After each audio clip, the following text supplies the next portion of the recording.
Good morning all of you. आप सभी को हमारी संस्था कैडेट कैंपस में स्वागत है। हम पॉलिटी सेशन पढ़ रहे हैं और पॉलिटी सेशन में आज का जो हमारा विषय वस्तु है डीपीएसपी, राज्य के नीति निदेशक तत्व। राज्य के नीति निदेशक तत्व पढ़ने से पहले तो सबसे पहले ये जानेंगे कि इसका वर्णन संविधान के किस भाग में है, इसके लिए कौन कौन से आर्टिकल्स में इसका प्रावधान किया गया है राज्य के नीति निदेशक सिद्धांत का, और साथ ही राज्य के नीति निदेशक तत्व जो है यह किस उद्देश्य से संविधान में जोड़ा गया है। इन सारे प्रावधानों को भी हम एक एक करके पढ़ेंगे, क्योंकि यहाँ पे एक पढ़ने के क्रम में यहाँ से हम आर्टिकल्स को भी याद रखेंगे, क्योंकि आर्टिकल्स से डायरेक्ट एग्जाम्स में क्वेश्चन देखने को मिलेगा। तो आर्टिकल्स भी किस आर्टिकल में किस चीज का प्रावधान है ये हम आसानी से यहाँ पर पढ़ने के दरमियान ही याद करते चलेंगे। अगर हम यहाँ पर देखेते हैं कि संविधान के किस भाग में डीपीएसपी की चर्चा है, राज्य के नीति निदेशक तत्व।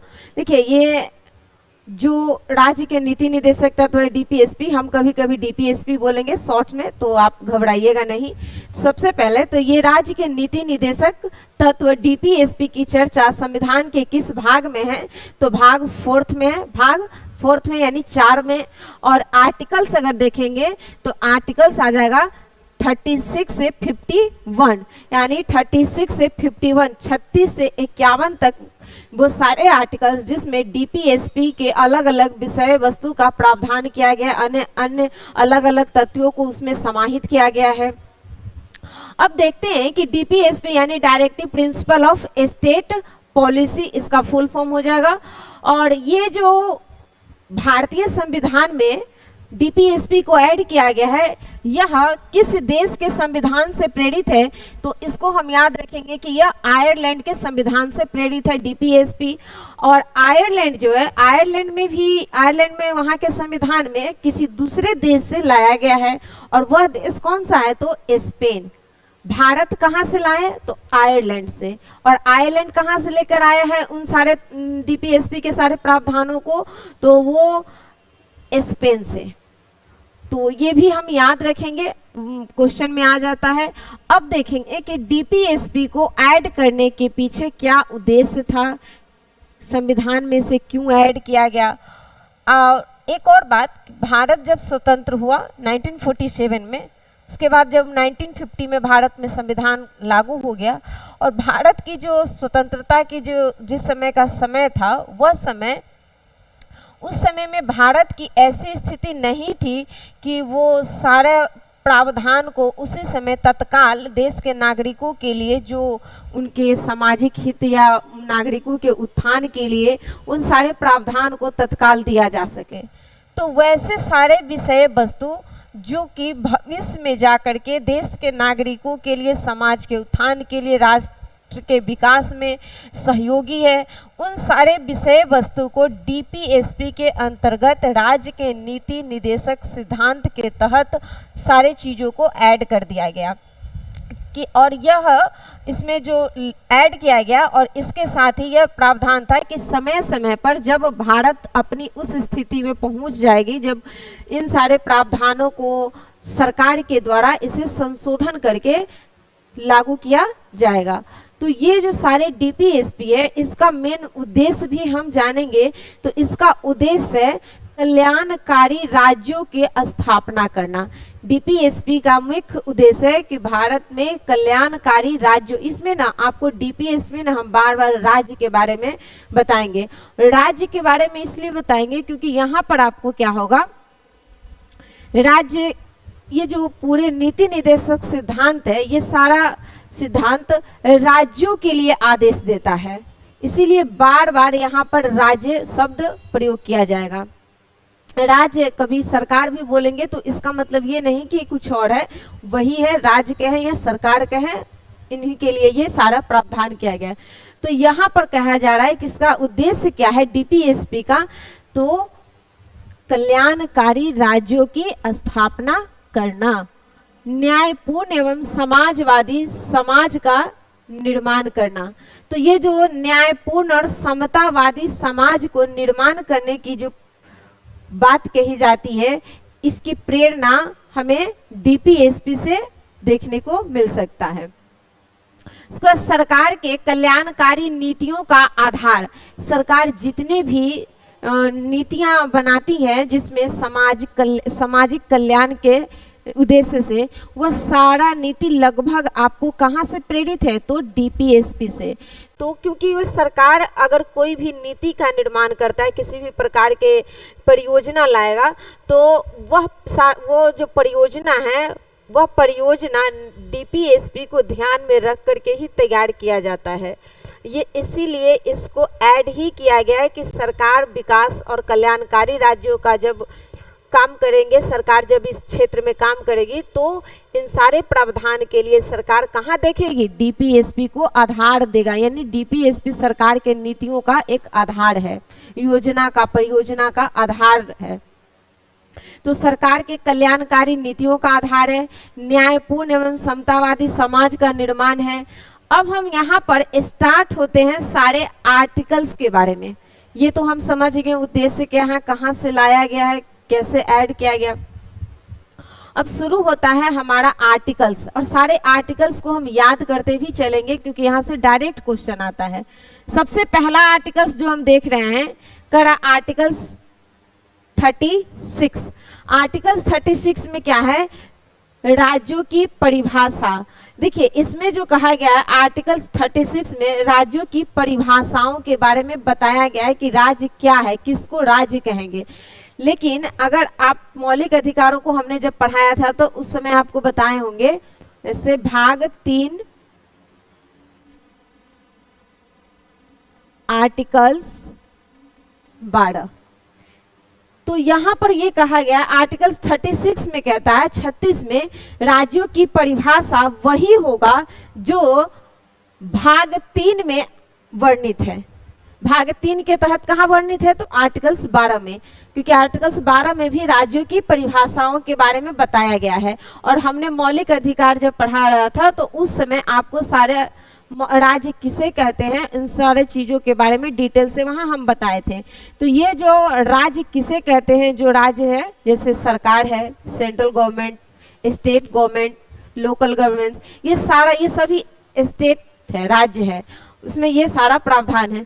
तो ये आर्टिकल 36 क्या कहता है, राज्यों की परिभाषा वही होगा जो भाग 3 में वर्णित है। करेक्ट। नेक्स्ट है, अगर हम देखते हैं आर्टिकल 37, आर्टिकल 37 क्या कहता है, तो आर्टिकल 37 में वर्णन है न्यायालय में परिवर्तनीय नहीं है। देखिए अभी हम बताए हैं कि जितने भी प्रावधान है ये सरकार, इसमें सारा सभी सामाजिक, व्यक्तिगत, नागरिक आदि इन सभी चीजों के हितों को ध्यान में रखते हुए इन सारे विषय वस्तु को यहाँ ऐड किया गया है। लेकिन जैसे ही यहाँ पर कह दिया, पहला तो कह दिया कि यह राज्य के लिए है और राज्यों की परिभाषा यहाँ पर बताया गया है, राज्य इसका प्रावधान करेगी। दूसरा में क्या कहता है, 36 में क्या कह रहा है, सॉरी 37 में क्या कहता है कि यह जितने भी इसमें वर्णन किया गया है डीपीएसपी के तहत जितने भी विषय वस्तु को दिया गया है उसके लिए हम अगर वो प्रावधान सरकार लागू नहीं करता है तो हम इसके लिए कोर्ट नहीं जा सकते हैं। तो 37 में क्या है, न्यायालय में परिवर्तनीय नहीं है। जो भी वर्णन यहाँ पर किया गया है यह न्यायालय में परिवर्तनीय नहीं है। तो याद रखेंगे 36 में राज्यों की परिभाषा, 37 में क्या है, तो जो भी विषय वस्तु डीपीएसपी के अंतर्गत है उसको यदि लागू नहीं किया जाता है या हमारे साथ किसी, देखिए मौलिक अधिकार में क्या है कि अगर किसी मौलिक अधिकार का हनन होगा तो हम कोर्ट में चले जाएंगे, लेकिन यहाँ पर डीपीएसपी में ऐसा कुछ नहीं है कि आप कोर्ट जा सकते हैं। नेक्स्ट 38, आर्टिकल 38 कहता है कि राज्य लोक कल्याण हेतु सामाजिक व्यवस्था बनाएगी।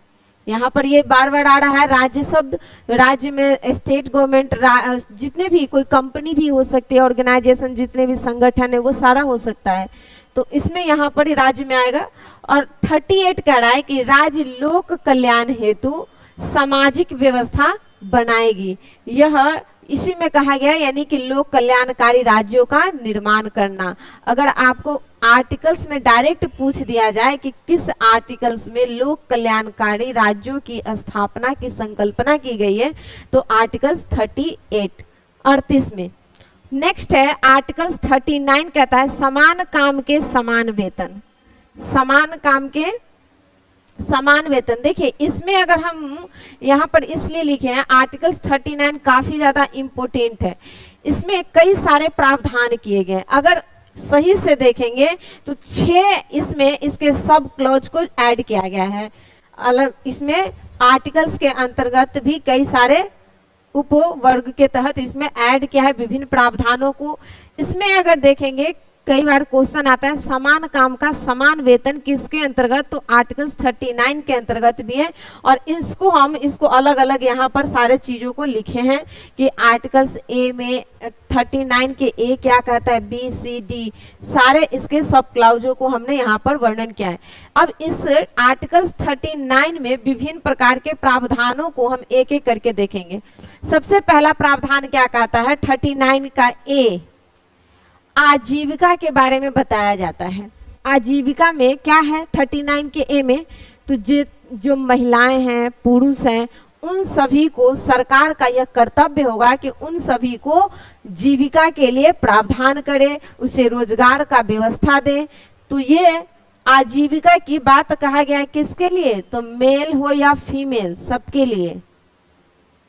देश के जितने भी नागरिक मेल फीमेल है उन सब के लिए यह बात कहा गया है कि उनके लिए सरकार रोजगार की व्यवस्था करे। तो आर्टिकल्स 39 के ए में है आजीविका, एकदम याद रखेंगे। नेक्स्ट है 39 का बी। 39 का बी कहता है संसाधनों का वितरण, यानी कि जो भी देश के संसाधन है उसका वितरण करने की बात कहाँ कहा गया है, 39 के बी में। तो संसाधनों का वितरण। 39 का सी क्या कहता है, आर्थिक समानता, यानी कि देखिए संसाधनों का वितरण हो किस तरह से, तो समान रूप से। यहाँ पर समान रूप से संसाधनों का वितरण किया जाना चाहिए। और सी कहता है कि आर्थिक समानता की बात, क्योंकि समान रूप से अगर संसाधनों का वितरण होगा तो समाज में समानता का बात देखने को मिलेगा। कोई धनी वर्ग ज्यादा नहीं मिलेगा, कोई एकदम गरीब नहीं मिलेगा, एक समान समाज का निर्माण होगा। एक तल पे सारे समाज का एक स्तर से विकास होगा। तो इसीलिए यहाँ पर इसमें डीपीएसपी के तहत बी में कहा गया कि संसाधनों का समान वितरण। ये सारा बात किसमें हम पढ़ रहे हैं, तो 39 में। तो 39 कहता है बी में संसाधनों का समान वितरण होना चाहिए। दूसरा कहता है आर्थिक समानता हो, क्योंकि समान वितरण होगा तो आर्थिक समानता होगा। किसी एक व्यक्ति के हाथ में सारे धन संपत्ति संकेंद्रित नहीं होना चाहिए। इसका प्रावधान कहाँ किया गया है, तो सी में। सी से याद रखें, सी से संकेंद्रण, यानी संकेंद्रण का यह बात कहता है कि धन का संकेंद्रण किसी एक वर्ग या एक व्यक्ति के हाथों में नहीं होना चाहिए। डी क्या कहता है, डी में ही है समान काम के समान वेतन। एकदम 39 का डी में कहता है समान काम के लिए समान वेतन। इसका क्या अर्थ हुआ, तो जैसे कोई एक पुरुष टीचर है, कोई एक महिला भी शिक्षिका है, तो दोनों अगर टीचर है, एक मेल भी और एक फीमेल भी, और दोनों प्राइमरी स्तर पर स्कूल में पढ़ा रहे हैं गवर्नमेंट स्कूल में, तो ऐसा नहीं होगा कि मेल को अधिक वेतन मिलेगा और फीमेल को कम। ऐसा नहीं होना है, दोनों को इक्वल वेतन दिया जाएगा, दोनों की सैलरी सेम होगी। तो इसीलिए यहाँ पर है डी कहता है कि समान काम के लिए समान वेतन। यदि महिला और पुरुष दोनों एक ही प्रकार के काम कर रहे हैं तो उनके लिए दोनों के लिए सैलरी सेम होना चाहिए, उसमें किसी प्रकार की भेदभाव नहीं होना चाहिए, उसमें किसी प्रकार का भेदभाव नहीं होना चाहिए। तो समान काम के समान वेतन। 39 का ई क्या कहता है, श्रमिक संरक्षण। श्रमिकों के संरक्षण का बात कहा गया है, क्योंकि देखिए अगर जो भी श्रमिक करने वाले यानी मजदूर हैं उनके अगर हम संरक्षण नहीं करेंगे, उनका देखभाल नहीं होगा, उनके लिए उनके हितों का ध्यान नहीं रखा जाएगा, तो उससे कई सारी विसंगतियां उत्पन्न हो जाएगी। तो इसीलिए श्रमिकों के संरक्षण का प्रावधान भी डीपीएसपी में 39 के ई में कहा गया है। ई में श्रमिक संरक्षण, और एफ में क्या कहा गया है, तो बच्चों का स्वास्थ्य विकास, बच्चों के लिए स्वास्थ्य विकास। देखिए बच्चों के लिए जो स्वास्थ्य विकास की बात कहा गया है, आप इसको पहले नहीं था, इसको बाद में इसमें ऐड किया गया। कौन सा संविधान संशोधन, तो 42 नंबर के अमेंडमेंट हुआ था 1976 में, जिसमें बच्चों के स्वास्थ्य विकास के प्रावधान के बारे में डीपीएसपी के अंतर्गत ऐड किया गया। तो ये सारा एक बार रिकॉल कर लेते हैं। 39 काफी इंपोर्टेंट हो जाता है। 39 में कई सारे प्रावधान है, इसके सब क्लॉज लगभग कितने 6 है। ए क्या कहता है, तो आजीविका के बारे में बात किया। दूसरा बी क्या कहता है, तो बी में आपका समान वितरण की बात करता है, संसाधन का समान वितरण की बात करता है बी। सी में क्या कहता है, तो सी में कहता है संकेंद्रण नहीं करना, आर्थिक समानता की बात करता है, धन का संकेंद्रण करने से रोकता है सी। डी क्या कहता है, समान काम के लिए समान वेतन, डी समान काम के समान वेतन। ई क्या कहता है, तो श्रमिकों के लिए संसाधन संरक्षण की बात कर रहा है, श्रमिक संरक्षण ई। और एफ में कहता है बालकों के लिए स्वास्थ्य व्यवस्था, उसके लिए विकास की बात। तो ये आपका 39 रहा। अब नेक्स्ट आते हैं 39 के क। देखिए यहाँ पर भी ना जितने भी 39 तो आर्टिकल्स, लेकिन जब भी उसमें A B C D E हो गया वो सब क्लॉज के अंतर्गत इसके ऐड हो गया। और इसमें क आएगा वो तो फिक्स है कि आपका अमेंडमेंट के द्वारा ही जोड़ा गया है। तो यहाँ पर ये 39 का जो ए है, इसमें क्या कहा गया है, 39 का ए लिखा होगा या तो आपको क मिलेगा लिखा हुआ, लेकिन इसमें कंफ्यूजन नहीं होना है, कहीं आपको ए मिल सकता है, कहीं आपको क मिल सकता है। तो 39 के क कहता है निःशुल्क कानूनी सहायता। निःशुल्क कानूनी सहायता, जैसे कि कुछ ऐसे वर्ग है भारत में जिनके पास उतना संसाधन नहीं है, या ये कह सकते हैं उनको उतना जानकारी भी नहीं है, और नहीं तो उनके पास उतनी पहुंच है, तो वो न्यायालय के पास पहुंचने में मतलब वो नहीं जा पाते हैं। उनको बहुत सारे अलग अलग चीज़ से हम देख सकते हैं कि वो उस चीज़ से कट जाते हैं। तो ऐसा इसलिए वर्णन किया गया है कि ताकि सभी व्यक्ति को, सभी नीचे से नीचे वर्ग के निम्न वर्गों को भी और ऊंचे से ऊंचे वर्गों को लिए, अमीर गरीब सबके लिए न्यायालय तक पहुंचना आसान हो, न्याय तक पहुंचना आसान हो, निःशुल्क कानूनी सहायता का प्रावधान इसीलिए किया गया आर्टिकल्स 39 के क में। और यह कौन सा अमेंडमेंट हुआ था, 42 नंबर का अमेंडमेंट 1976 में। आप सब जानते हैं कि 42 नंबर का जो अमेंडमेंट वो काफी इम्पोर्टेंट है, इसीलिए इसे लघु संविधान की संज्ञा भी दी गई है। इसके अलावा भी 44th है। हमने सारा चीज को यहाँ पर लिखा है और एक साथ हम भी इसको बता देंगे कि कौन कौन सा डीपीएसपी के तहत कौन कौन सा संविधान संशोधन किस आर्टिकल से प्रेरित है, वो सारा हम लास्ट में आपको बताएंगे। तो सबसे पहले तो इसको आर्टिकल्स को पहले देखते चलते हैं। आर्टिकल्स 39 के क कहता है कि निःशुल्क कानूनी व्यवस्था। अब देखिए इसके द्वारा ही ना नालसा, सालसा और डालसा, ये 3 चीजों का गठन किया गया। निःशुल्क कानूनी सहायता के प्रावधान को राज्य स्तर पर, केंद्र स्तर पर और जिला स्तर पर आसानी से उसको लागू करने के उद्देश्य से ही इसका गठन किया गया। NALSA, salsa, DALSA. ये नालसा क्या है, तो नेशनल लीगल सर्विस अथॉरिटी। अगर हम कहेंगे कि इसे कौन सा अधिनियम द्वारा, तो 1987 के अधिनियम के द्वारा कब गठित होता है, तो 9 नवंबर 1995। 9 नवंबर 1995 का 95 को नालसा का गठन होता है, जो कि नेशनल लीगल सर्विस अथॉरिटी। उसी तरह से ये तो नेशनल स्तर पर, देश स्तर पर। उसके बाद अगर हम देखें स्टेट स्तर पर, राज्य के स्तर पर, तो स्टेट लीगल सर्विस अथॉरिटी, और इसका भी प्रावधान अगर हम देखेंगे तो इसी अधिनियम के द्वारा 1995 में 1995 में। नेक्स्ट है डालसा, यानी कि ये डिस्ट्रिक्ट स्तर पर डिस्ट्रिक्ट लीगल सर्विस अथॉरिटी, और यह भी 1987 के अधिनियम द्वारा 9 नवंबर 1995 को। तो ये तीनों चीज़ों को, जो प्रावधान को बनाया गया बाद में चल करके, यह किसके उद्देश्यों के पूर्ति हेतु, तो आर्टिकल्स 39 के क में जो जोड़ा गया है कि निःशुल्क कानूनी व्यवस्था के बारे में, तो इसके लिए ही ये सारे प्रावधान किए गए। तो आई होप कि यहाँ तक आपको समझ में आ गया होगा। अब हम आगे बढ़ें, तो अब हो गया 39 तक एकदम बिल्कुल क्लियर हो गया।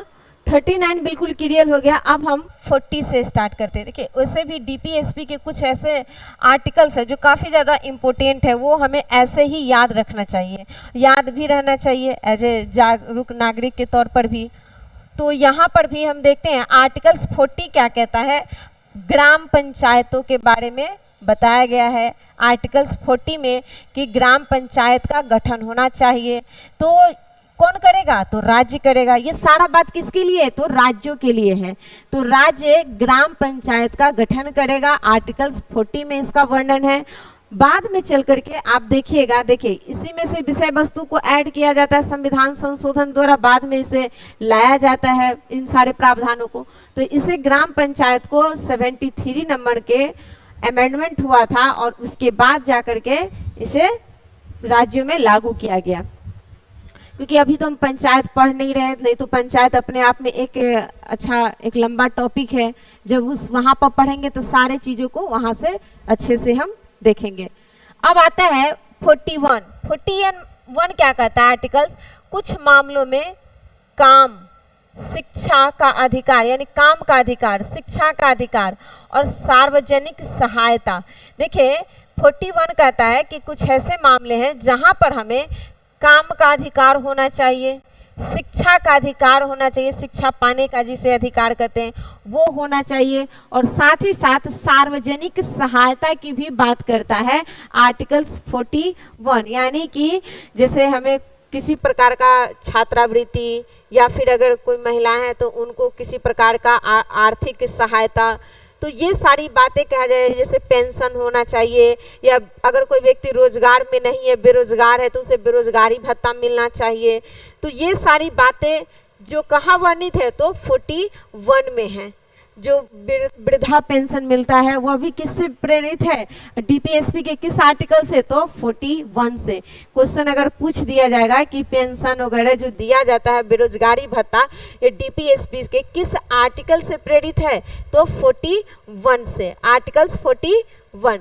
अब हम 42 को देखते हैं, आर्टिकल्स 42। आर्टिकल्स 42 कहता है कि काम की न्याय संगत मजदूरी और मानवोचित दशा, प्रसूति सहायता, कि इन सारे बातों को अगर हम तोड़ के समझें तो सबसे पहला कहता है काम की न्याय संगत मजदूरी, यानी कि ऐसा नहीं होना चाहिए कि कोई व्यक्ति काम करेगा और उसको हम मनमाने ढंग पे काम करवा के उसको बहुत ही कम पैसा दें, यानी कि जो उचित मजदूरी होनी चाहिए वह देने की बात कर रहा है यहाँ पे। तो वही काम की न्याय संगत मजदूरी होना चाहिए, प्रत्येक काम का एक तय होना चाहिए मजदूरी की कितना है। उसके साथ ही मानवोचित दशा, किसी को जबरदस्ती काम नहीं करवाना है, काम अगर कोई करे तो खुशी से करे, इच्छा से करे, उसका शारीरिक मानसिक दोनों प्रकार के जो स्थिति है वो बेहतर हो। ऐसा नहीं कि वो अस्वस्थ है फिर भी उससे ज़बरदस्ती हम जबरन काम करवाएं, मानसिक रूप से भी यदि वो विक्षुब्ध है या किसी प्रकार का कोई प्रॉब्लम है तो भी हम उसे जबरन काम करवाएं। तो ये सारे प्रावधान कहाँ वर्णित है, आर्टिकल्स 42 में, कि काम तो हर व्यक्ति काम करेगा, लेकिन काम करने के लिए भी कुछ बातें कही गई हैं। पहला काम कहा रहा है कि अगर कोई व्यक्ति काम करता है तो उसके लिए क्या होना चाहिए, कुछ उचित मजदूरी उसका तय होना चाहिए। और क्या है, पहली तो यह है कि उसका उचित मजदूरी। दूसरा कहता है कि वह तो शारीरिक रूप से और मानसिक रूप से दोनों रूप से स्वस्थ होना चाहिए। और साथ ही साथ एक और प्रावधान है कि जो महिलाएं होती हैं, जो महिला हैं, जो मातृत्व की बात करते हैं, तो उसमें जो प्रसूति की बात करिए तो प्रसूति सहायता की बात किया गया है कि जितनी भी महिलाएं हैं जब वो गर्भावस्था के दरमियान रहती है या माँ बनने की स्थिति, तो उस समय उनको सहायता देना चाहिए। ऐसा नहीं होना चाहिए कि जो माँ क्या कहते हैं, जो माँ है उस समय उनका एक अलग कंडीशन होता है, तो उस समय यदि वो काम नहीं करती है तो उनका वेतन काट लिया जाए, उनको हटा दिया जाए जॉब से। ये भी बात इसमें कहा गया कि ऐसा नहीं होना चाहिए। और इसके अलावा भी इसमें कहा गया मातृत्व भत्ता की बात किया जा रहा है कि जो भी महिलाएं माँ बनती हैं उनको कुछ वेतन भत्ता मिलना चाहिए। तो वही प्रसूति सहायता की भी बात की गई है।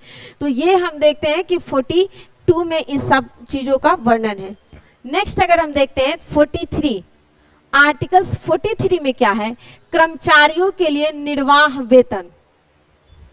ये 43 कहता है कि कर्मचारियों के लिए निर्वाह वेतन होना चाहिए। यदि किसी उद्योग धंधा में कोई व्यक्ति कर्मचारी है तो किसी संगठन में, वो किसी सार्वजनिक संगठन हो या कोई भी संगठन, यदि वो वहाँ काम करता है तो उसके जीवन को निर्वाह करने के लिए जितना वेतन होना चाहिए, सैलरी होनी चाहिए, वो उसको मिलना चाहिए। तो ये कौन सा आर्टिकल्स कहता है, आर्टिकल्स 43, यानी कि निर्वहन योग्य वेतन अवश्य मिलना चाहिए किसी भी कर्मचारी को। ये नहीं कि वो काम कर रहा है दिन भर, पूरे दिन रात, और उसको पैसा बहुत कम दिया जा रहा है जिससे उसका जीवन निर्वहन में भी समस्या उत्पन्न हो रही है। ऐसा नहीं होने के लिए यह बात कहा, कौन कह रहा है, आर्टिकल्स 43। अब नेक्स्ट आते हैं आर्टिकल्स 43 के ए में। ये ए है, फिर बी। तो आर्टिकल्स 43 के ए यानी इसको किसी अमेंडमेंट के द्वारा ऐड किया गया होगा। तो 43 का ए क्या कहता है, कामगारों को औद्योगिक संस्थानों में भागीदारी। कामगार जितने भी होते हैं, जो भी कामगार है जो किसी औद्योगिक क्षेत्रों में लगे हुए हैं, काम कर रहे हैं, कर्मचारी हो या जो भी, उन सब का औद्योगिक क्षेत्रों में भागीदारी, किसी भी संस्थान में अगर वो है तो उनको उनकी भागीदारी की बात कर रहा है। तो किस अमेंडमेंट के द्वारा इसे ऐड किया गया, तो 42 नंबर के अमेंडमेंट हुआ था 1976 में। तो उसके बाद ये हो गया आपका कि औद्योगिक में सभी कामगारों की भागीदारी। 43 का बी क्या कहता है, अब 43 का बी कह रहा है कि सहकारी क्षेत्रों को बढ़ावा देना।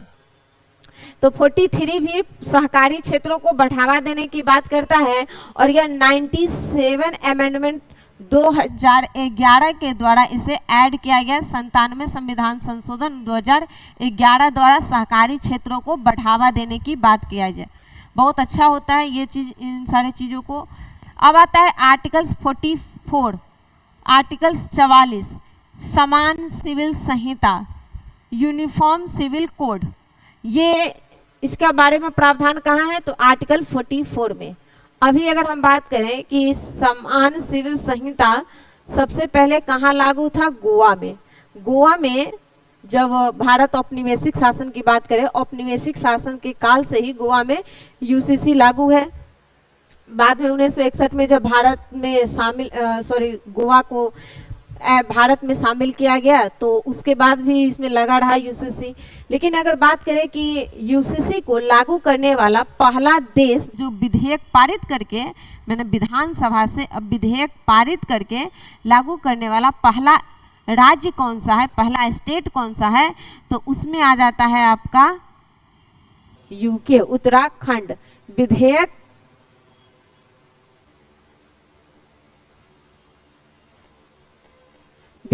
पारित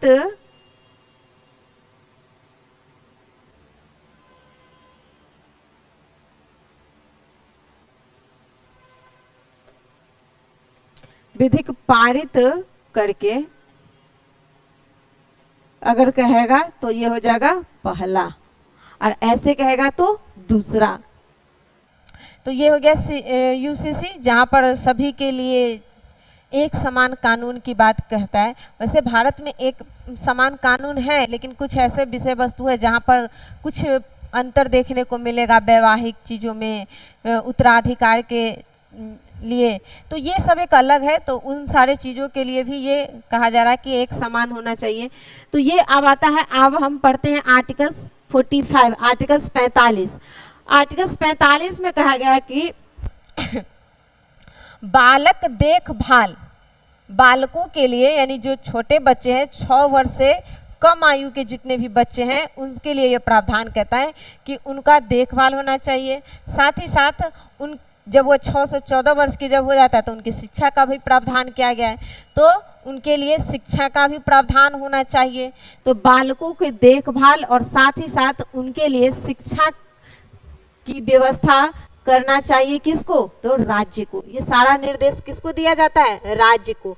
तो यह इम्पोर्टेंट आर्टिकल्स आप याद रखेंगे, आर्टिकल्स 45 में ही शिक्षा का अधिकार है। और इसी को यहाँ से 46वां संविधान संशोधन 2002 के द्वारा हटा करके कहाँ ऐड किया गया, तो आर्टिकल्स 21 के ए में, को में भी कह सकते हैं, 21 के ए में इसको ऐड किया गया। तो बालक देखभाल और शिक्षा का अधिकार 45। अब हम पढ़ते हैं आर्टिकल्स 46। आर्टिकल्स 46 दुर्बल वर्ग, जो दुर्बल वर्ग के मतलब हो गए वैसे वर्ग, समाज के वो वर्ग जो काफी पिछड़ा है आर्थिक रूप से, सामाजिक रूप से, राजनीतिक रूप से, इन सारी चीजों से वह पीछे है काफी, वैसे वर्ग समूह के लिए यह बात कह रहा है, जिसमें SC ST भी आ जाएगा। और उनके लिए शिक्षा और साथ ही साथ अर्थ मतलब धन संपत्ति, तो अर्थ के हितों का ध्यान रखेंगे हम। जो भी वर्ग समाज में काफी पीछे हैं उसके लिए यह कह रहा है आर्टिकल्स 46 की उनके हितों को हम ध्यान रखेंगे, शिक्षा और अर्थ के हितों का ध्यान रखेंगे। साथ ही साथ सामाजिक अन्याय और शोषण से उसको हम क्या करेंगे, संरक्षित करेंगे। आर्टिकल्स 46, आर्टिकल्स 46 में क्या है, तो निम्न वर्ग जो है, दुर्बल वर्ग है, कमजोर है, उसके लिए कह रहा है कि समाज में उसको तो सबसे पहले उसके सामाजिक अन्याय से उसको बचाएंगे, साथ ही साथ उसको शोषण से भी बचाएंगे और उसके हितों को भी हम ध्यान में रखेंगे। 47 क्या कहता है, पोषाहार, उच्च जीवन स्तर, लोक स्वास्थ्य और मादक पदार्थों वगैरह को रोकने की बात। एक एक चीज को हम देखेंगे। सबसे पहला कह रहा है कि पोषाहार, यानी कि ये राज्य को कह रहा है कि राज्य का यह कर्तव्य होगा कि राज्य अपने नागरिकों के लिए पोषाहार युक्त भोजन का प्रावधान करे, व्यवस्था करे। साथ ही साथ उच्च जीवन स्तर के बारे में भी बात कर रहा है कि राज्य का यह कर्तव्य होगा कि ऐसी व्यवस्था लाए, ऐसा नीति लाए जिससे नागरिकों का जीवन स्तर बेहतर हो सके, खुशहाल हो सके, जीवन स्तर उसका ऊंचा उठ सके। तो ये जीवन स्तर, उच्च जीवन स्तर की कल्पना किसमें, 47 में। साथ ही साथ लोक स्वास्थ्य की बात भी कर रहा है कि जो नागरिक है, जो जनता है, जो व्यक्ति है, उनके हेल्थ के बारे में भी सरकार योजना लाए और उनके हेल्थ पर भी जो व्यवस्थाएं है क्या योजना ला सकते हैं, तो उन सारी चीजों के बारे में भी 47 में कहा गया है कि लोक स्वास्थ्य के भी बारे में।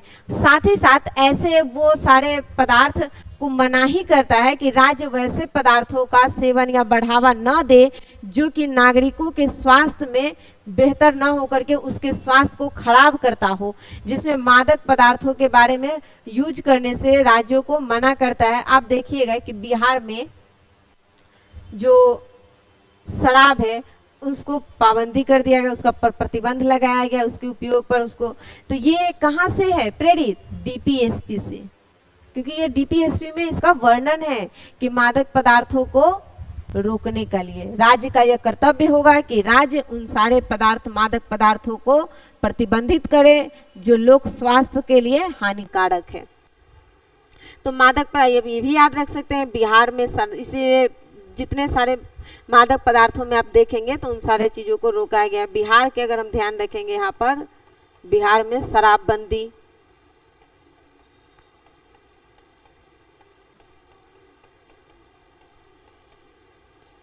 नेक्स्ट अब देखते हैं 47 जीवन स्तर को ऊंचा करने की बात करता है, पोषाहार की बात करता है 47। 48 क्या कह रहा है, 48 कहता है कृषि और पशुपालन को बढ़ावा देगा। राज्य का यह कर्तव्य होगा कि राज्य किसको बढ़ावा देगा? कृषि को। साथ ही साथ कृषि के साथ साथ पशुओं के पालने के लिए जो व्यवस्थाएं हैं उसमें भी राज्य अपना सहयोग देगा।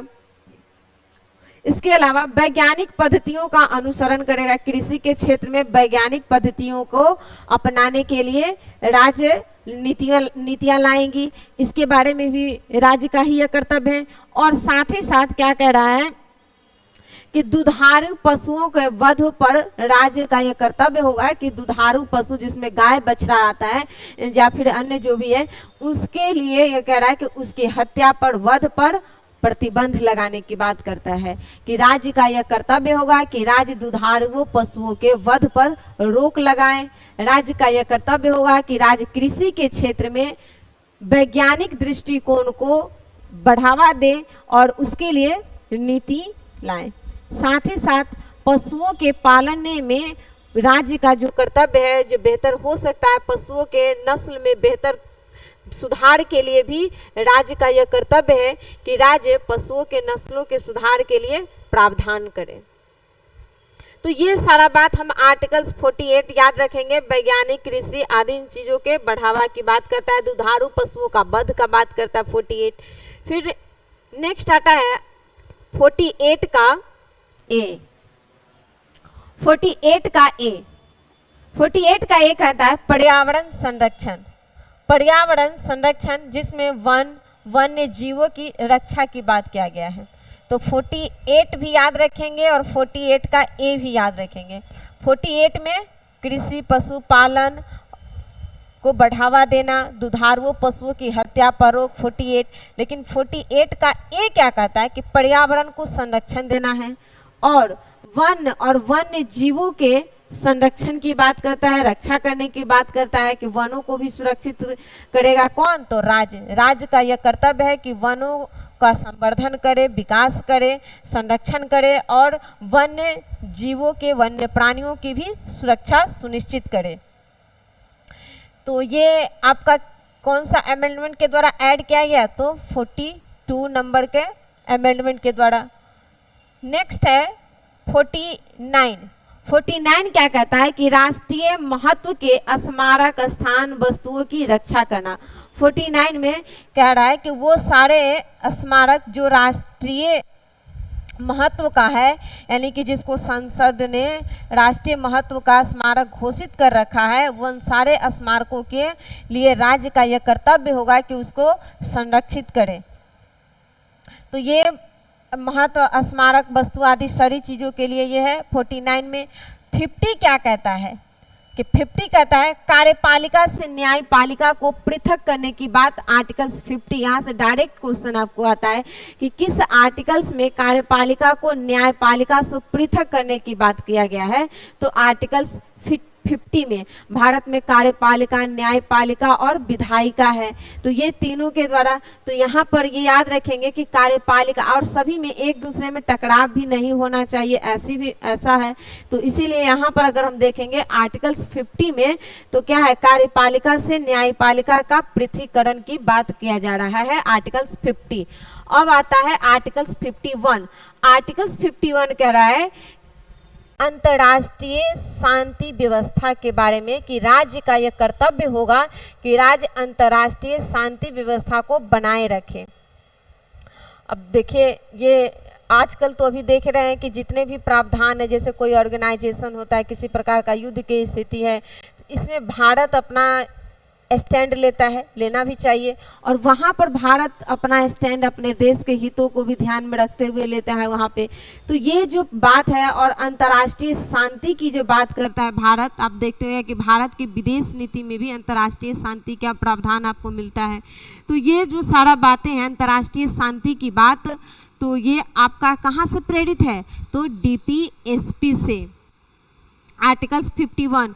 अब एक देखिए, यहाँ पर हम बोले थे अभी आपको दुधारू पशुओं के वध के हत्या के बारे में रोक लगा रहा है। कौन सा आर्टिकल्स? तो 48। आप देखिए यह कि यूपी में अभी हाल में वहाँ पर दुधारू पशुओं को लेकर के वध पर रोक लगाया गया है, गाय वगैरह के। तो ये भी याद रखेंगे क्योंकि ये सारा जो प्रावधान है, पार्टियां किसी भी सरकार की हो सकती हैं वो, लेकिन मेन है सरकार को क्या करना है। सरकार यानी राज्य। तो राज्य जो भी योजनाएं लाती है, जो भी उनका नीतियां हैं, वो सब कहाँ से प्रेरित है? तो उसका आधार है डीपीएसपी। तो ये सारा रहा, आपको एक बार हम रिकॉल करा देते हैं। आर्टिकल्स 40 में क्या है? तो ग्राम पंचायत। 41 में क्या है? तो 41 में कहता है शिक्षा के अधिकार के बारे में, कि कुछ मामलों में हमें शिक्षा मिलना चाहिए, साथ ही साथ क्या मिलना चाहिए? सार्वजनिक सहायता की भी बात करता है। उसके बाद 42 क्या कहता है? न्याय संगत मजदूरी की बात करता है 42 में, कि न्याय संगत मजदूरी होना चाहिए, मानवोचित दशाएं होनी चाहिए, प्रसूति सहायता होनी चाहिए, ये 42 में कह रहा है। 43 क्या कहता है? कर्मचारियों के लिए जीवन निर्वाह योग्य वेतन होना चाहिए। 43 में जीवन निर्वाह योग्य वेतन का प्रावधान है। उसके बाद 43 का ए कहता है कामगारों को औद्योगिक संस्थानों में भागीदारी की बात करता है। 43 का ए भागीदारी किसमें? तो औद्योगिक संस्थानों में।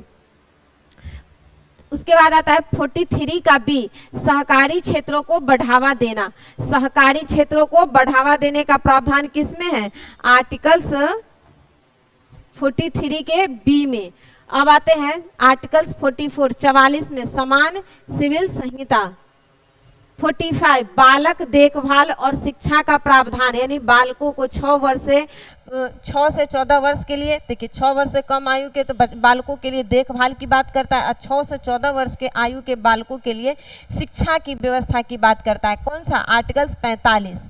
उसके बाद आता है आर्टिकल 46, जितने भी भारतीय समाज में जो दुर्बल वर्ग के अंतर्गत व्यक्ति हैं, उनके हितों को ध्यान में रखेंगे।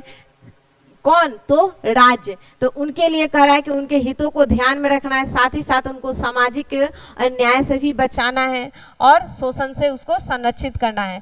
आर्टिकल्स 47, आर्टिकल 47 क्या कहता है?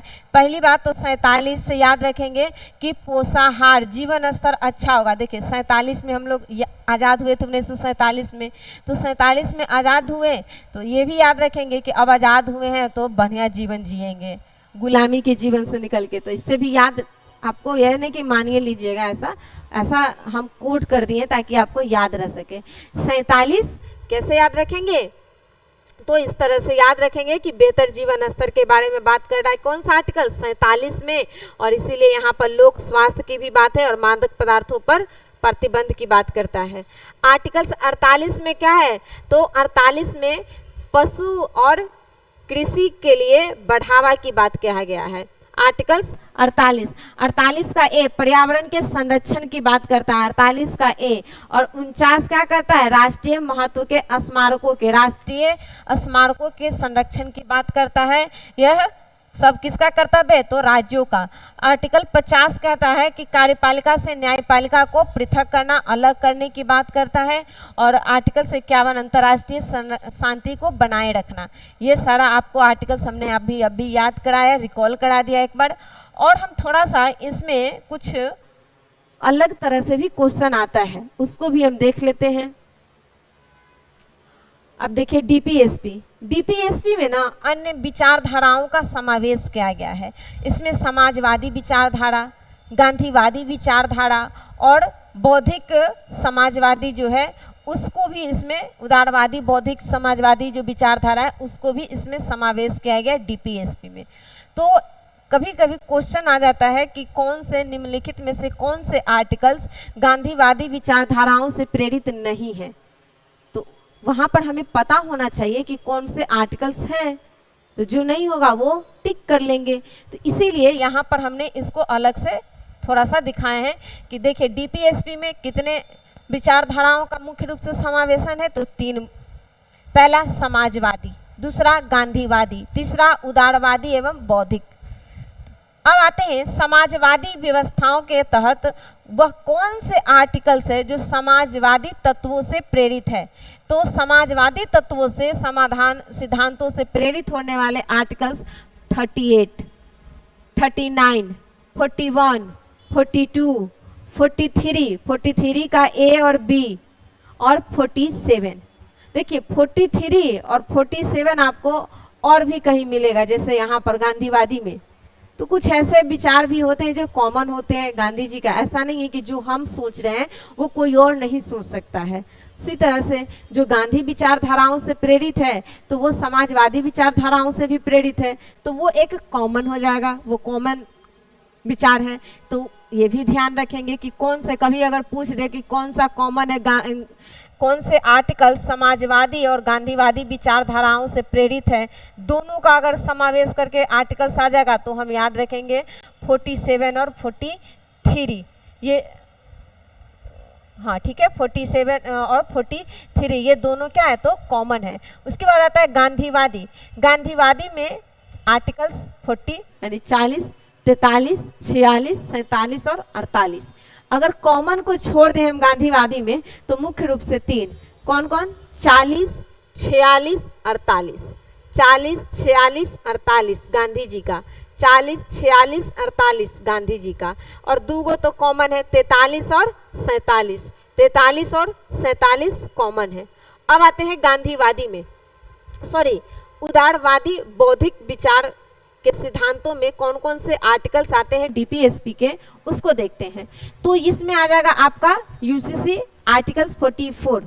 तो आर्टिकल्स 44 तो 44, 45, 48 का क, फिर 49, 49 और 50, 51, ये सारे आर्टिकल्स किससे प्रेरित है तो बौद्धिक विचार से, उदारवादी विचार से।